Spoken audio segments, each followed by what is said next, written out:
think we'll begin at any rate.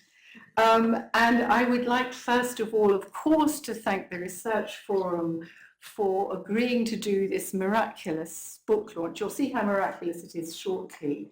And to welcome, first of all, of course, Mathieu Copeland, our speaker, but I'm going to talk about him in a second. I also wanted to say that this is a very special moment for our MA called Global Conceptualism, the Last Avant-Garde or A New Beginning, a very, very elastic title which allows one to do whatever one likes.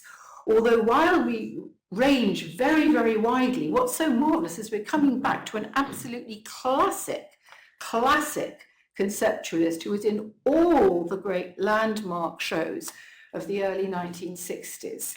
I want to also welcome one or two special people in the audience who have actually been collaborating with global conceptualism now and then since its beginning. Terry Smith has come in his current glorious position as Slade Professor of Modern Art at the University of Cambridge. Terry Smith, a rocker in red Crayola, artist and famous art historian. Amikam Torin is here, who is a wonderful conceptual artist who's both lectured at the Courtauld and who my students have written essays on with tremendous enthusiasm. And Clive Philpott is here, who's the librarian extraordinaire, expert of beaux livres. He must know all Robert Barry's fantastically beautiful works, which are in that kind of special artist book category, which intersects so interestingly with conceptual art. And so we have a very, very wonderful audience here tonight. I also want to say a little bit about Mathieu before I say, no, I was going to say something about Robert Barry before I go on to Mathieu, just to say that Robert Barry will be very thrilled because this will ultimately be online. Mathieu has been talking to him this afternoon, and Robert, at the age of 90, living in New Jersey, is currently showing both in Los Angeles at Timothy Atkins Gallery and in Naples with Alfonso Artiago. So his book, and indeed Mathieu, are complex, brilliant, and fascinating. Material and immaterial labor has gone into this great thing. And now just a little bit about Mathieu. Mathieu has that wonderful combination of being half French and half English. It's perfect. He started his artistic education, he's divulged, in the Lycée Pablo Picasso, also perfect, before he decided to go to Newcastle and study fine art under the great conceptualist Susan Hiller, who's also been a wonderful person who's contributed to our course and did a Q&A with Amikam Torin many years ago. And as you told me, it was just when Baltic was opening. It was really the right moment to be there. And he's been a great teacher since, as indeed Robert Barry was a teacher.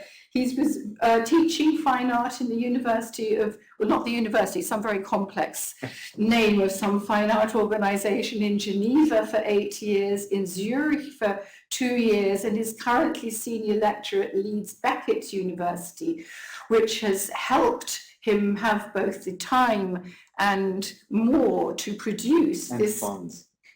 Magnificent book. Now this is our book launch slot Thursdays. This is not an art historical book. It's not an art historian, it's an art historian's book, of course, but it's not just the launch of an art historian's book full of content. It's a collaboration with Robert Barry himself, who's designed the end pieces, a marvelous centerpiece that says time in the middle of a conversation about time with Ian Wilson, which falls perfectly, which repeats one of his contributions, a kind of imprimasse page insertion just in the immaterial gap between two pages that he did for Vito Acconci in the periodical 0 to 9 on pages 29 to 30 and 74 to 75, if I remember, in this book.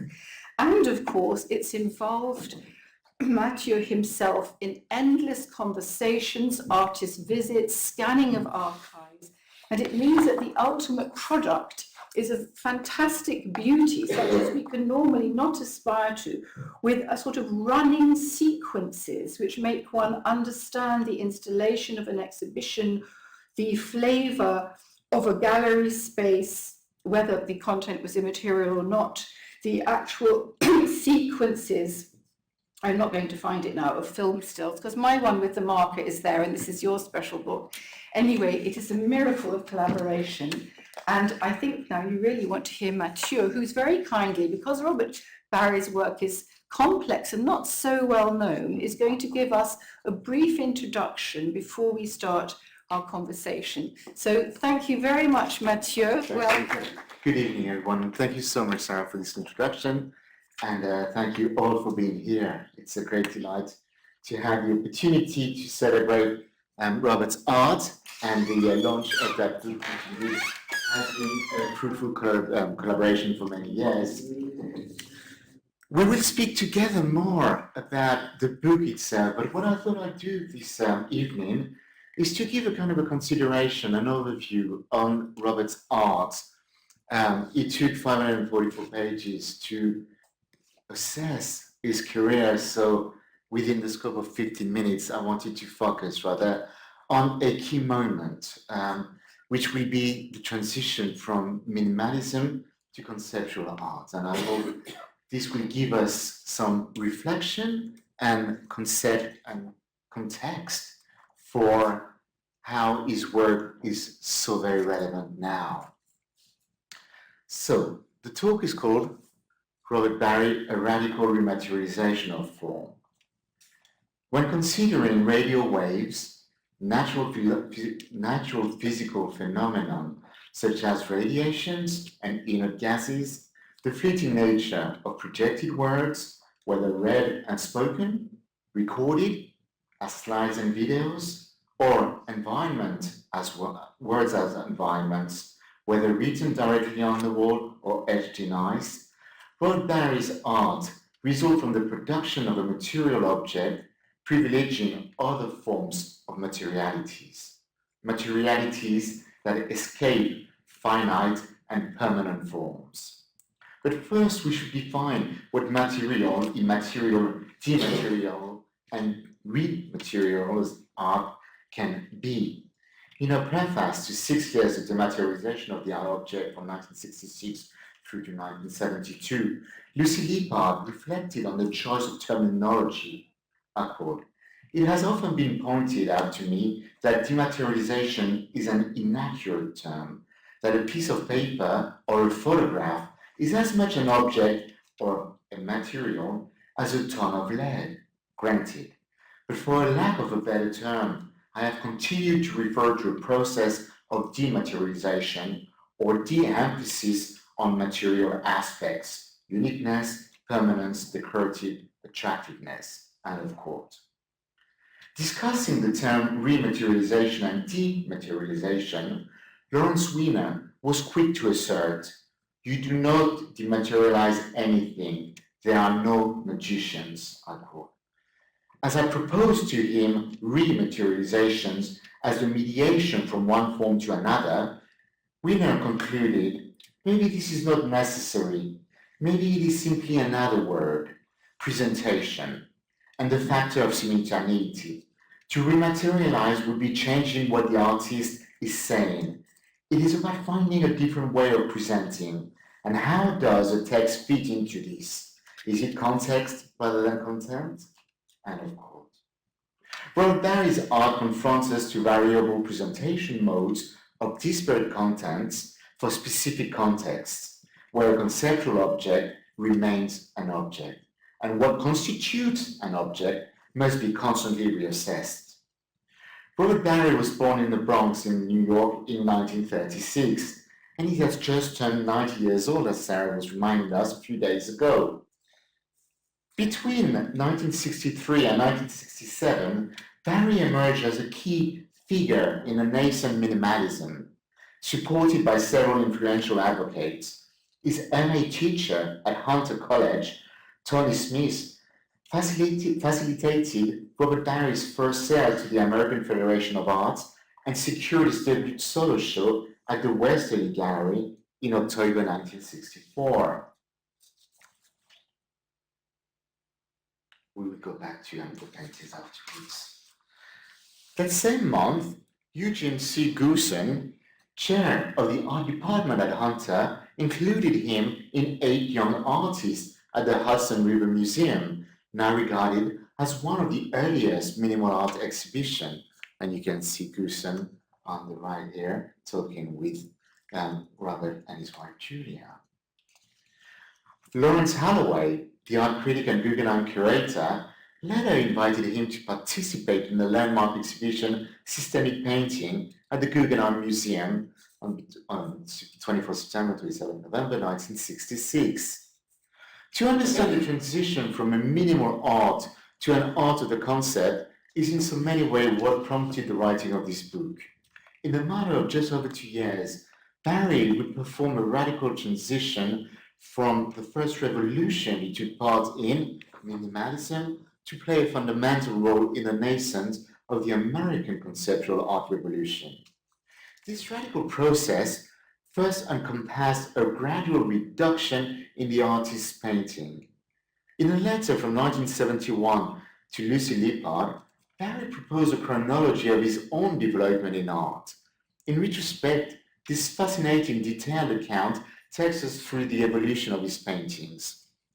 In 1963, so here I quote from the letter he wrote, 1963, spot paintings, and here is in fact the very painting that Tony Smith helped the American Federation of Art acquire. 1964, spot paintings arranged in grid format, 1 or 2 colors, which was one of the paintings in the Westerly Gallery exhibition. 1965, grid painting, line paintings, some on 2, 3, or 4 connected panels.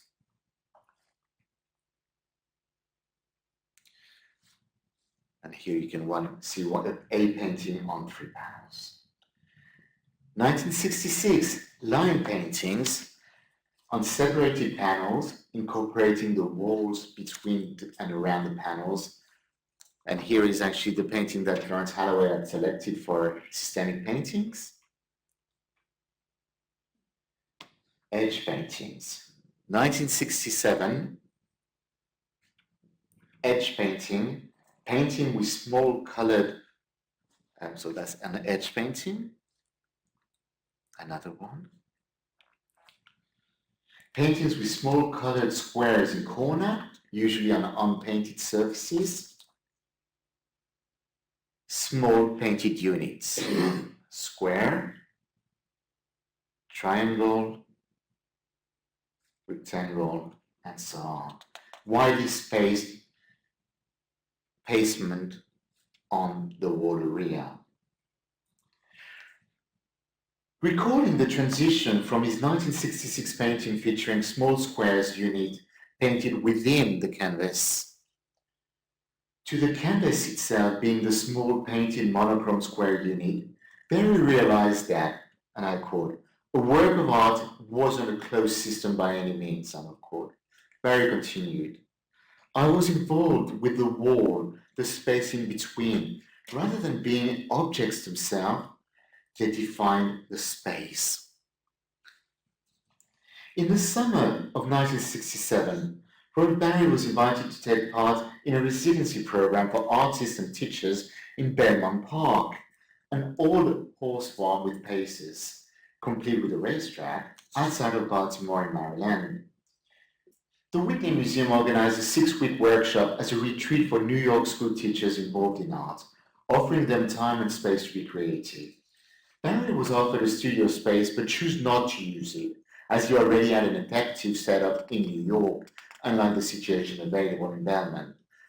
By that point, Barry had already taken the decision to stop painting. One of his motivations for going to Belmont was to adjust his thinking and pursue new directions. Being free from his established working habits in New York enabled Barry to explore different possibilities of making art, fully concerned with the use of surrounding space, so fundamental to his experiment with the wall around the canvases. Being immersed in thinking about pieces that engage with their environment allowed him to focus on his next act of minimal reduction, the wire sculptures and the conception of his first monofilament pieces. A major development came with the exhibition Carl Andre, Robert Barry, Lawrence Winner at Wyndham College in Putney, Vermont, from the 30th of April to the 31st of May, 1968.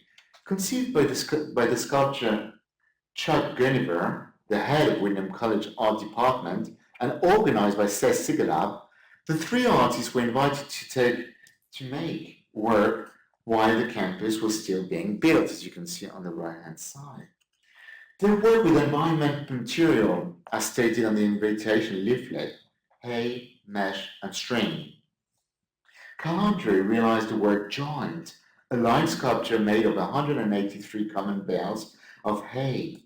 Lawrence Winner presented staple stakes twine, a grid of 70 by 100 feet, 6 inch off the ground, made of hand twine.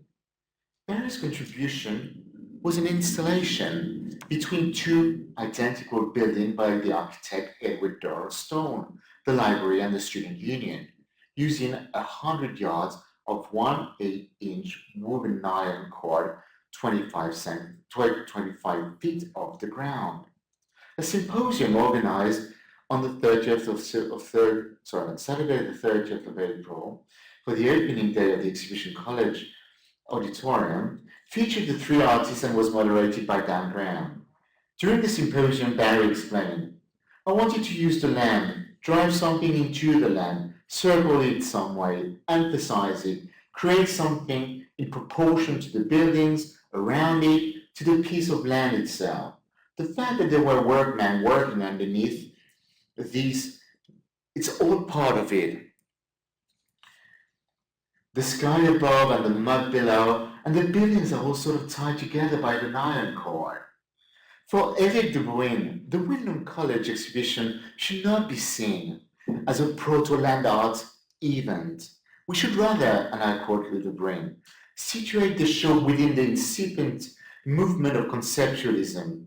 Indeed, for two of the artists, Winner and Barry, Wyndham College would acquire the character of a fortuitous event, which established an end to the viability of painting and prompted the acceptance of language as the medium of presentation.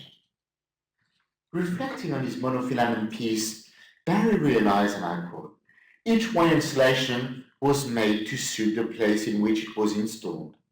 They cannot be moved without being destroyed. Color became arbitrary. I started using the thin nylon transparent monofilament. Eventually, the wire became so thin that it was virtually invisible.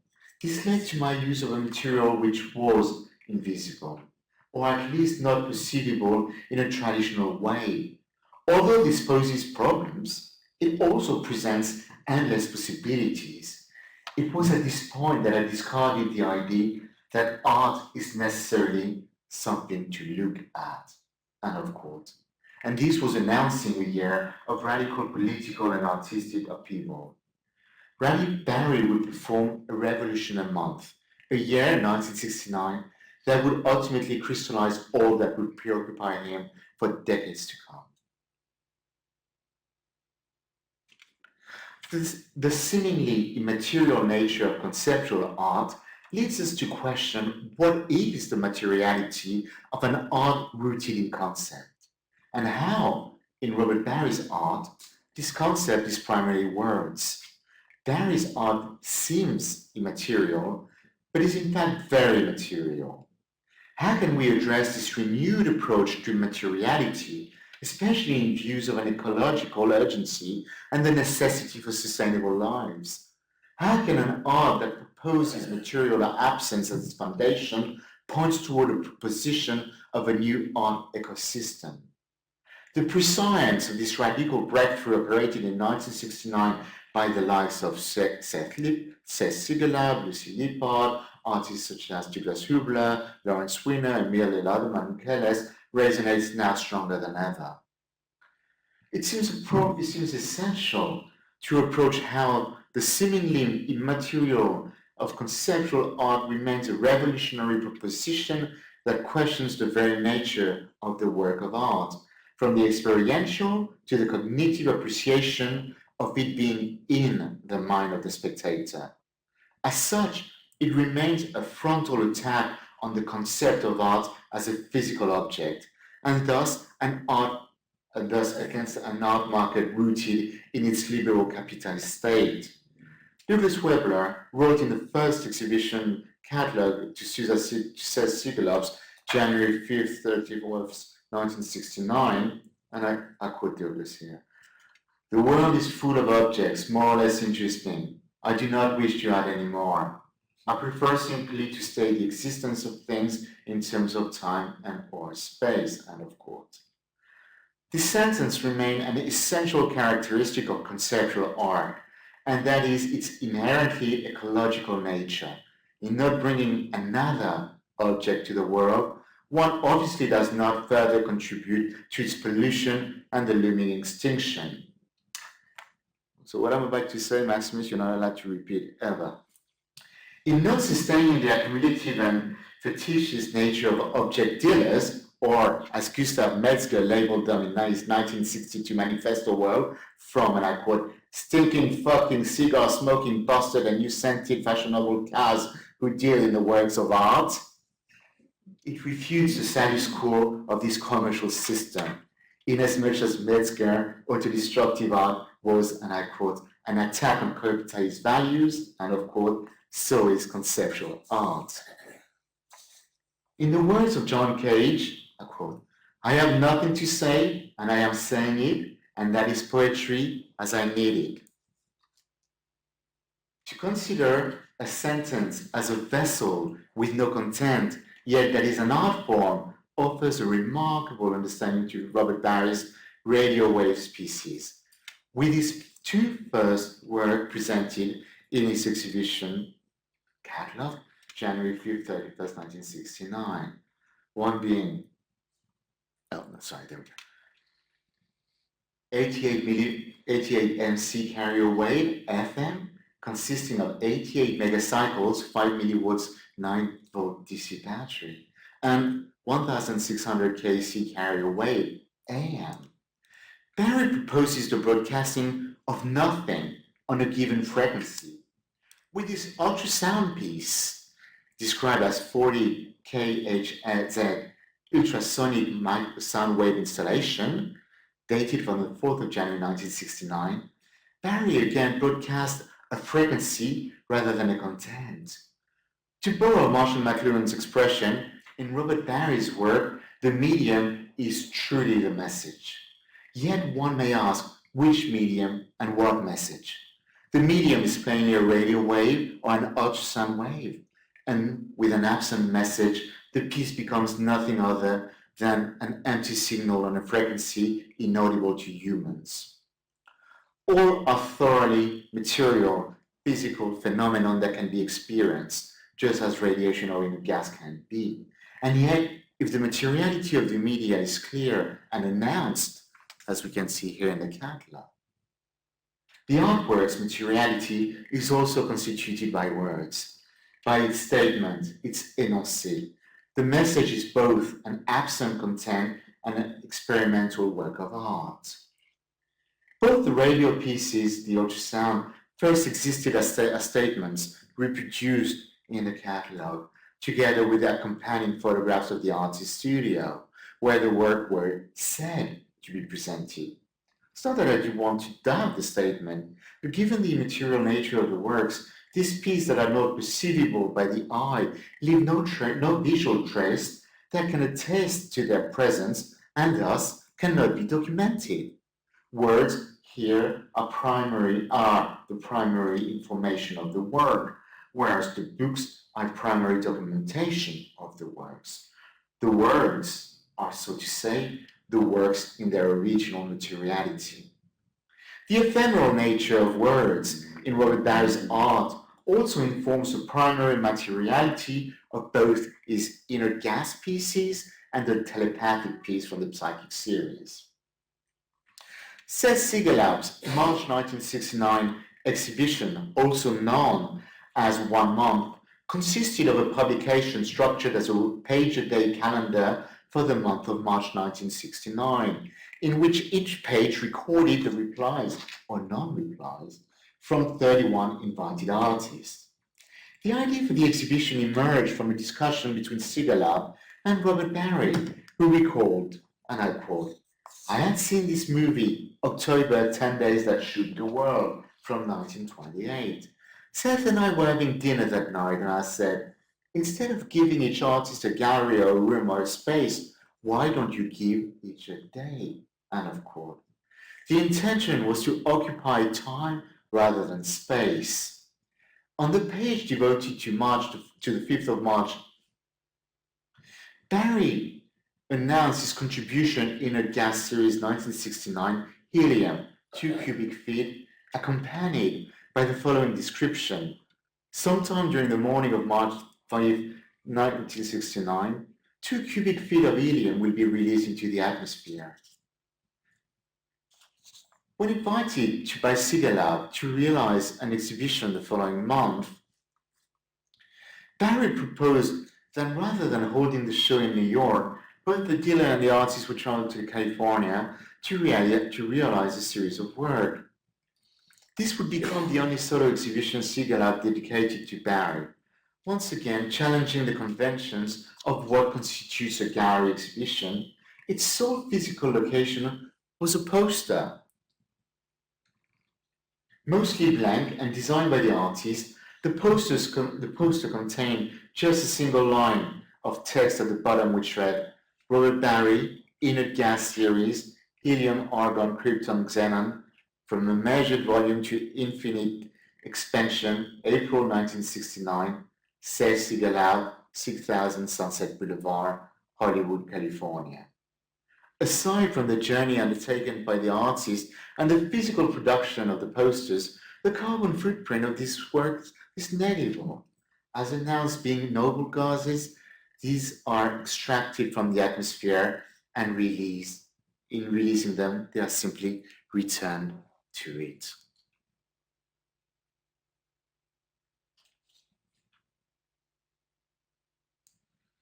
In Seth Sigalab's catalogue for the exhibition, May 19, June 19, 1969, Barry announced that, and I quote, "During the exhibition, I will try to communicate telepathically a work of art, the nature of which is a series of thoughts that are not applicable to language or image," end of quote. On the following page he stated, I quote, "At the conclusion of the exhibition, June 19, 1969, the information about the work of art was made known in this catalogue." End of quote. Needless to say, nothing further was ever added.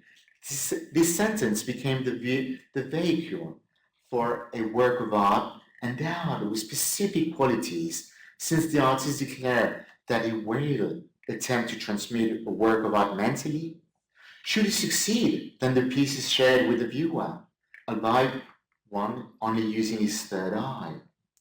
The work exists as a thought matter in the mind of the artist emitting it and in the consciousness of the spectator receiving it.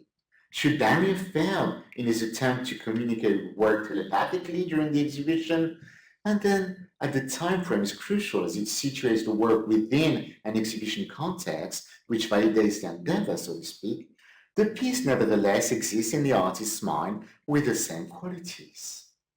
In the words of Robert Morgan, I quote, "The significance of the psychic series is considerable in terms of Barry's own artistic evolution towards a kind of eidetic reduction, a quest for the essence of art," end of quote.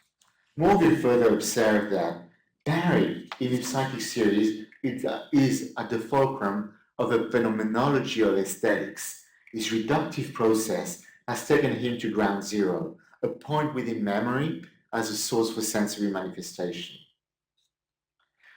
The telepathic series exists in the physical world only as a primary documentation of an otherwise immaterial thought. They are unequivocally radical, historical, and time-defining works of art. Both bodies of work offer a revelatory insight into the environmental conditions that shape ecological and sustainable modes of artistic production. On one hand, the inert gas series works with nature as material. On the other, the psychic series presents a mode of art making that leaves nature entirely unaltered, a work of art that is only announced and expressed in intangible forms. The works are expressed or are the result of a conscious artistic decision. The gas radiation, the carrier waves, the ultrasonic frequencies, energy fields, and inert gases all revolve around the presence of a material object of infinitesimal nature, something that cannot be seen. The psychic series announces works of art for the conscience. All are works endowed with specific qualities established and directed by the artist. It would take Robert Barry another year to propose an art that requires that required the exhibition space to be left entirely empty, with no addition or subtraction of any kind. First came the act of closing the gallery itself as a work of art at the closed gallery piece between 1969 and 1970. And then the articulation of a defined place, and I quote, to which we can come and for a while be free to think about what we are going to do, and of quote. This later piece was first realized on December 1st, 1970 at Galleria Sperone in Turin. In presenting an unaltered gallery space as the work of art, Robert Barry proposes the void itself as art. Since Yves Klein, the specialization of sensibility in the raw material state of stabilized pictorial sensibility at the Gallery Iris Claire in Paris in 1958, an exhibition most often referred to as the void, Klein marked the advent of an entirely empty space as a work of art, a family gesture that has since become mythical. Whereas Klein repainted the gallery with the white paint, Robert Barry announced a work of art that invites the spectator to consider the exhibition space not for what it is, nor for what it displays, but as a space in which to gather and reflect. In doing so, he indicates that the substance of the work resides as much in the mind of the one who imagines it as in the space that's left empty. Could these voids offer an answer to artistical responsibility, proposing a form of sustainable, ecologically minded art based on carbon neutrality? From the concept to the allegory, the tree has been a central figure, motive in Barry's art.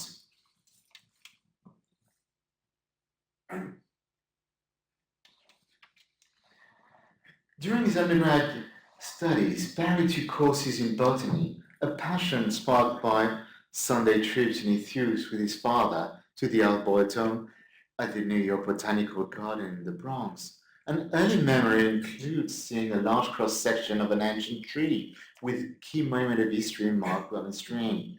Time is the essence. Trees later featured prominently in his 16mm films, with Barry capturing the lush landscape surrounding Belmont during his stay there in the summer of 1967. His 1974 slide piece, Magnificent Trees, stands as a distillation of Barry's sensibility. The projection piece alternates horizontal words with images of vertical trees. As Barry reflected, I quote, I was looking for an image that I could use with the words in my work. For some reason, I came across the tree. The tree reaches the sky and deep into the earth. That was a transitional image. I never use the leaves, I include the roots. It's a tree, but it's sort of veined. The nerve system of the tree, an interface between the sky and the earth. End of quote. Rooted in a profound and sustained ecological belief, trees provide humans with a sense of scale and ground our understanding of the world that surrounds us. Marking the transition from telepathy and thought patterns as material to giving the feeling of an absent something, Robert Barry deepened his research into alternative forms of materiality for works of art. With the defining of it, Barry would find, and I quote, a verbal attempt to define the elusive aspects of an unknown and undefined something, end of quote. With no physical descriptions of the work itself, one approaches its reality only through reading or hearing the feelings that this very work produces, through a description of its qualities, its emotional landscapes. The sole locus in which this specified work of art with unspecified qualities exists is in the spectator's mind. In this way, the work redirects the entire focus onto and within the spectator. Barry no longer situates the artwork in the realm of the concrete. Instead, he opens a communal situation in which all are invited to consider this otherness through the qualities it designates. Barry has reshaped what can be understood as art, offering a renewed and sensitive critical appreciation of the many possible futures of this activity that we call art. It is an art that confronts us with the key issues involved in producing a sustainable ecological practice grounded in carbon neutrality and climate justice. Ultimately, Barry proposed a rematerialized art in which the tree becomes a symbol and absence itself becomes a materiality. Thank you.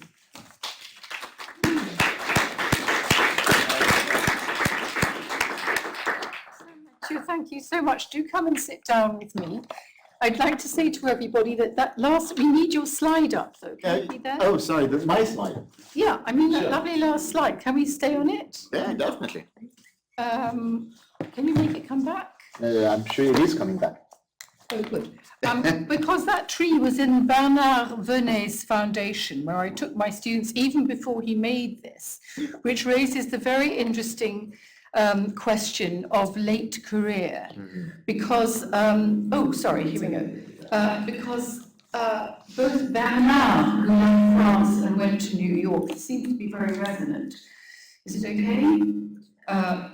Bernard, who went to New York and started his conceptual work, and then this crisscrossing, I find it very interesting. I also forgot to say, I didn't really forget to say, because I want to develop it a little more, that in one way, as well as this investment in Barry, this book traces your own investment in certain of the great exhibitions you've curated and Barry's participation. We met first when I was involved with a text which was very un-Barry-ish. In fact, it was very much about hauntology, although it was to do with Eve Klein, in Voids. Yeah. And in Voids, it was a really magnificent moment when you took over the whole of the Pompidou Centre and you asked Barry to reconstitute already in this retrospective way his great room Marcuse. Could you please just say a little bit about how, not just to do with collecting documentation and so forth, but how the rhythm of your own curatorial career has crisscrossed with Barry and how that's evident all the way through the book and your presentation even. Yeah, thank you. Thank you. Fantastic question on that. Well, I think it's completely interesting as far as I can tell, in as much as what has always interested me as a curator is to understand what is the nature of an exhibition, and maybe a good understanding for this has always been an abstract structure, and yeah, that's going to be difficult because I'm going to have. Well, we can stay with real trees now. You see, it is relevant somehow. It's okay because it'll go on and off. I just wanted to say a little bit about the Bernard Venet crisscross and this idea of very long careers. Yeah, and so what's interesting to me as a curator is really thinking of the nature of an exhibition and its abstract inherent nature. And in so many ways, Barry has always been a massive influence in that regard, both in the radicality of his proposition, but also in understanding how he's approached exhibition per se. That's why I was so keen to tell that story about the March 1969 tonight, when we understand that an idea of an exhibition can be as simply as a conversation, but by announcing that we should occupy time rather than space, it does redefine everything. And that was something that absolutely struck me and fascinated me early on.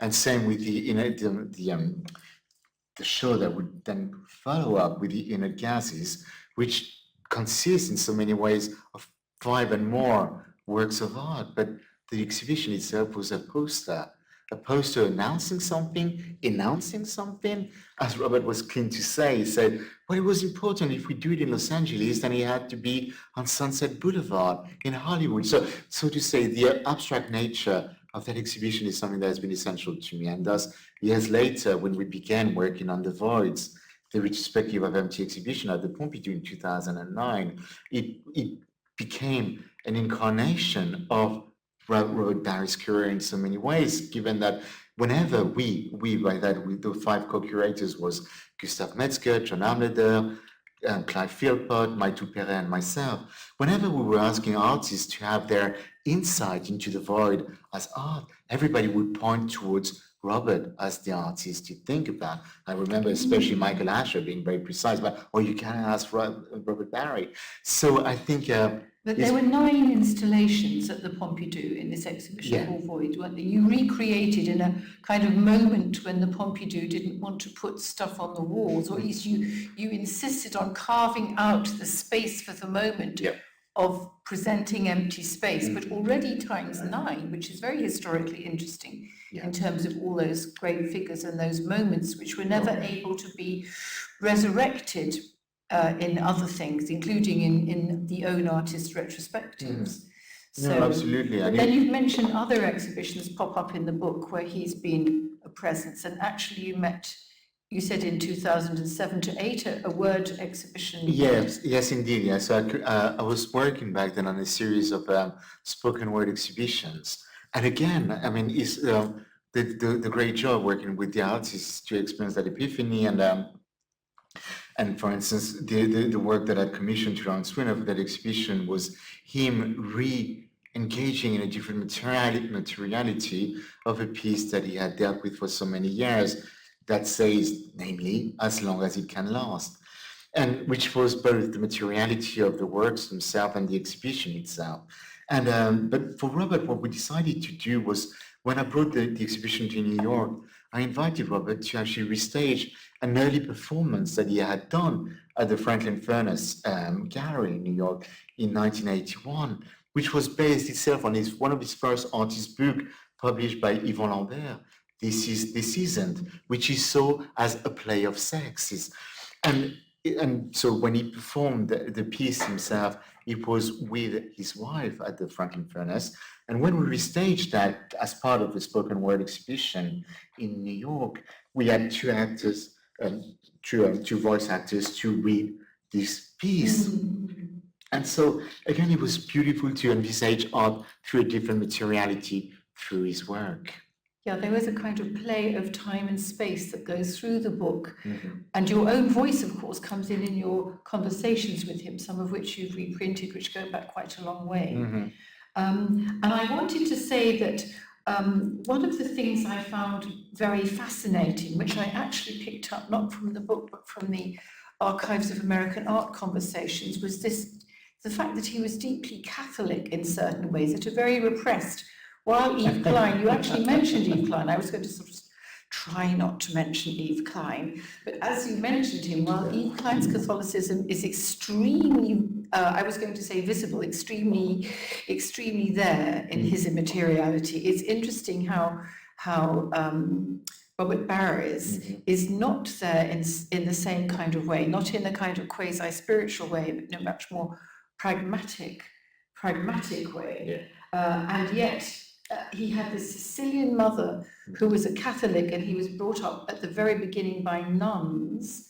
And then later on, it was his father who took him not only to the botanical gardens, as you mentioned, but to the Met, and who took him, and who was an electrical engineer who fiddled around and gave his brother special radios to broadcast records into space, and who Did he not fabricate a TV or something? Yeah. So his father was a rather magical figure who introduced him into an immaterial world of waves before he actually brought that into the Seth Siegelab universe, one could say. Absolutely. No, I'm delighted you point on that, on his Catholicism. So as I had the great privilege and sad honor, though, in doing one of the last interviews with Lawrence Winner, when unfortunately he was very, very, very ill. However, Larry insisted that we do meet because we wanted to talk about Robert Barry. It was interesting because one of the things that he told me that day was that Lawrence Winner defines himself as a materialist. And he defined, and then he said that Robert was a Catholic mystic. And so then I relayed that to Robert because I wanted to have his own take afterwards. But so how do you react to that? Which was you would have been puzzled by why Lawrence would have said so, and tried really to look deep down into that. But I'll quote when he told me that. He said, well, not necessarily in the religious part, but rather in the mix of art logic and the real. A mix of art logic and the real with the spiritual and the opinionated. So I really enjoyed the fact that that did indeed come through, especially to the one close to him, and he could relate to that. But also, as you've said, and I made it quite clear, his father had a tremendous importance and relevance to his art. When I mentioned the radio wave piece, for instance, he's the one who built the original. He physically built it in the gallery. For Robert, and which Robert hid away from view in the exhibition January 5th, 31st, 1969. So no, it was essential in that regard. And I'd like to go back to this idea of the 60s and conceptual art, because one of the things that struck me, and it struck me in a way when it was very funny to discover, as I told you, when we met to talk about what we were going to say, the inert gases piece, because my father was an expert on argon, krypton, xenon and things in jolly old London's British Oxygen. If he could have seen these inert gas pieces by the sea and in the forest and so forth, he would have been extremely baffled, but only very later on, going through his papers after he died, really, did I understand that in fact this was the height of the Cold War and all this stuff to do with gas, just like the performance artists were performing in deserts next to atomic experiments.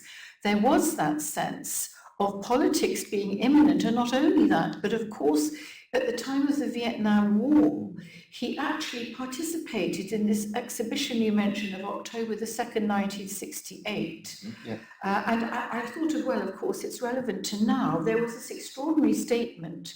My writing's a little bit illegible. There's one illegible word here, but the statement, and Lucy Lippard was one of the curators for this exhibition. I thought it was really rather moving because it was specifically an exhibition of abstract artists against the Vietnam War. You might think that's an impossible idea, but it said the artists and the individual pieces were selected as a presentation of an attitude in a conviction that a cohesive group of important works in themselves can make a statement for peace. Yeah. I thought that was both a very complex thing to say, and in the situation, as these artists were not going to suddenly, renounce abstraction or renounce conceptualism or renounce what they were doing. I thought that was a very moving and interesting moment to articulate with the rest of the world. Oh, absolutely. It was actually quite fascinating. I mean, one of the things which as a curator was fun anyhow was always speak with artists if you want to know the story, and they will tell you somewhere else. So as I was on my way to see Lawrence that day when he was in a hospice, his wife, Alice Winner, we sat down to have a quick coffee together, and she said, well, if you want to understand Robert, you have to look into Bob Hewitt. And so, being very French, as you can tell, I had no idea what she meant, but I didn't say, can you please spell that out for me? So she said, Bob Hewitt, Huwett, which was, why not? After all, it could have been spelled that way. So it took me several weeks to find out that, no, it was not, it was Robert Hewitt, Huot. I was so very grateful to her for pointing me in that direction, because indeed, to study the parallels between Bob, but these two Bobs, Hewitt and Barry, was a revelatory moment, in as much as I could study both of them being painters and coming to an end of the painting through a gradual reduction of means, as I talked about. Then both embracing films. Bob's was Hewitt was very close friend with Horace Frampton, who helped Robert do his very first films. Then Barry realized that that was not quite what he wanted to do. Then he moved on to the monofilament pieces. And then Robert Hewitt was one of the co-curators with Lucy Lippard of the show that you mentioned at Paula Cooper's first very show when she established a gallery downtown Manhattan. So it was extremely revelatory just to think about the links that would see that and how the zeitgeist really embracing the spirit of that time of October 1968 and see what would happen, how their art would really leads to the radical revelation which would come the following year with the nascence of the American art, conceptual art movement, really, with the January show.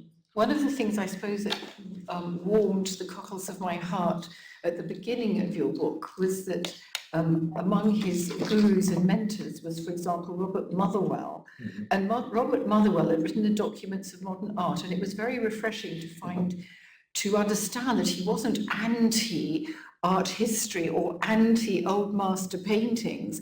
And then having gone through some of these lovely double spreads and the most beautiful way that the films are presented, I suddenly came across, after, I'm hopping around slightly what I'm saying, but after these beautiful, much more abstract works with this moonlight blue and these projections with words, he then did a series later on with projection of rather sepia-coloured old masters. But there is actually this sense of knowledge, of not despising art history, and also, of course, relating to that moment of people like Goossens and Motherwell of embracing close looking, because his relationship with the idea of the work, its colour, and Yvonne Lambert said he was one of the greatest colourists, even the threads, these invisible threads, he says, lit up with orange at sunset. Embracing what he did, involving everything that was formalist, everything was close looking, but seeing that as part of art history, I found very, very expanding of my own idea, if you like, of Robert Barry. And really, I wasn't sufficiently informed of his multimedia embrace. Even I thought I must maybe call some of my lectures slide pieces. He got everything together. He did slide pieces. He did word pieces. He made film, and his first film was of Twyla Tharp dancing. Yes, indeed. So it was a film of somebody dancing. He worked with Ad Reinhardt, whose last photo was one of those sort of God-given ready-mades, a huge factory that was like a great big Ad Reinhardt box. So he is, when you say Robert Barry, you think minimalism, conceptualism. That doesn't give you the idea of someone so multifarious. Oh, absolutely. Yeah, no, you're completely right. I mean, for him, his formative years were essential. And as you've said, he was a student of Motherwell. And but not only. And Basiotis, for instance, was a massive influence on his painting at the time. It was a very strong formative moment to him. When he asked for Motherwell to become his mentor in his last year, he thought he would say no. And when he did say yes, it really took him in a different direction, even though his art, I mean, if we do state the beginning of his art as what we looked into at the beginning of the small talk at the beginning, through the radical, grid, minimalist-like aspect of his work, before he really embraces a style which is close to Motherwell. However, it's really this idea of art is knowledge, which is what E.C. Goossen used to repeat to him when he was a student then, which is really has kept and informed him so thoroughly. One of the things which is always quite interesting is you mentioned the link to Ad Reinhardt, which is essential, and but another one which is crucial, of course, is Barnett Newman, to which who visited his studio. He visited the studio when Tony Smith brought him there, and it said something which makes great sense, which is apparently Newman would have said to Barry, "I want my painting to look the same way in my exhibition as they do in my studio." To which Barry thought, well, you can't. And it's interesting because then he revisited that reflection upon that, saying that this is what has informed as well his desire to work with space as material.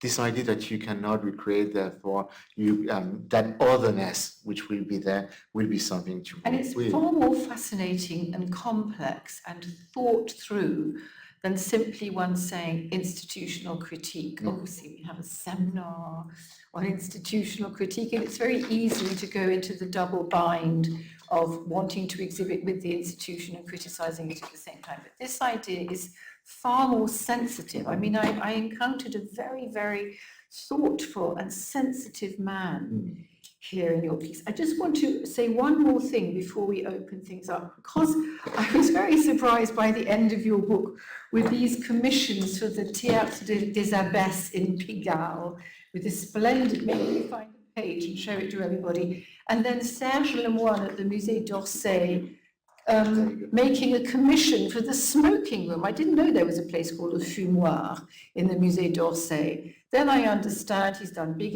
installations in Grenoble at the Consortium, and he actually has a very close relationship with Europe. You said going back to that first exhibition with Yvon Lambert, where he was thrilled to be in Paris, the Biennale of Paris in 71, precursor to Castle Documentary of 72. So actually, in one way, I was going to say he's one of us, but he's really one of these people who's had a very, very significant career in Europe. While we think of him perhaps as an American artist whose complete oeuvre we're not quite so sure of, this is wrong. The oeuvre is a very expansive transatlantic oeuvre, isn't it? Oh, indeed, absolutely. I mean, it was fascinating to think about, for instance, is that one of the very first link with Europe would come through Germano Celante.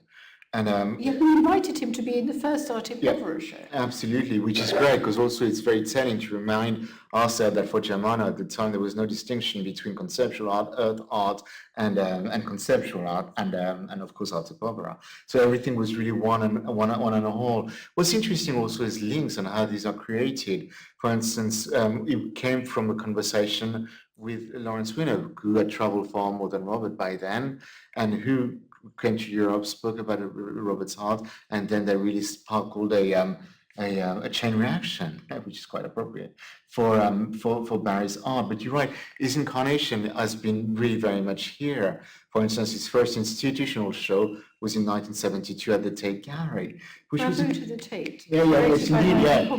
I mean, I did find a couple of lines which maybe I can't remember the keeper's name now, but it was not that. He said, "I'm not going to remove the chair." It was very much in a setting like this one, where he presented a slide piece, which was just a slide of a word and a silence, a slide of word, a silence, and so that was the show, which was beautiful, and I always love to find how the best way to enter a museum was the best way. So it was shown in the auditorium, not in the gallery. And in the summer, because you would assume, well, in the summer, the auditorium's not that used. So therefore, Jack Wendler, who orchestrated that exhibition, could really manage it to be shown for the length of time which was required. But the keeper said, well, I'm not going to remove the chair, though. That's too much work to ask. And the only thing which are in the archive, though, I'd say, are just the invitation card. But nonetheless, it is everything. But wasn't it on permanently unless there was a scheduled lecture? Absolutely. And then if there was a scheduled lecture, and I think we could do this. We could so easily. I've got to now, now I know the work better, and I know that I can ask you, and I could even ask Robert Barry. There are things that we could do here. Oh, absolutely. Which would be wonderful. Yeah, no, I think that's a wonderful thing. You got to be pragmatic, young curators, and that's exactly what this pragmatism. And it was as a result of Tate, even though it was a slide piece in the auditorium, that he then got the Stedelijk in Amsterdam and all sorts of things. What's great about the Stedelijk show, for instance, is another. Robert is a very pragmatic artist, and that's why I love working with him. And one of the things which has been great has been. For instance, when they told him, I got access to the entire archive of that show, the Stedelijk, and what's fantastic is that they told him, well, we have so many thousand florins for the budget for the show. And Robert answered, easy, we just put the entire money in the production of a catalog and that's it. And then he asked these galleries to stamp the slide piece. He just asked for the room to be turned off, so therefore the slide could look better. But then the entire money was spent into the catalog, was both very pragmatic, but when you look at the catalog itself, it's an artist's book as well. In as much as all the work being textual, you have access to the work through the catalog. There's no paratext to it, not at all. So it is quite wonderful to see how, as you said quite rightly. And if we can't go to a Robert Barry exhibition, we have this artist's book, which is like going to many exhibitions. I do want to open this to the audience, but I think I possibly forgot to say that this wonderful book is very reduced price here of £45. And it's like many happy afternoons discovering Robert Barry. Thank you to everyone, and we will now have a drink and informal discussions with Mathieu. Any more questions are most welcome. Thank you.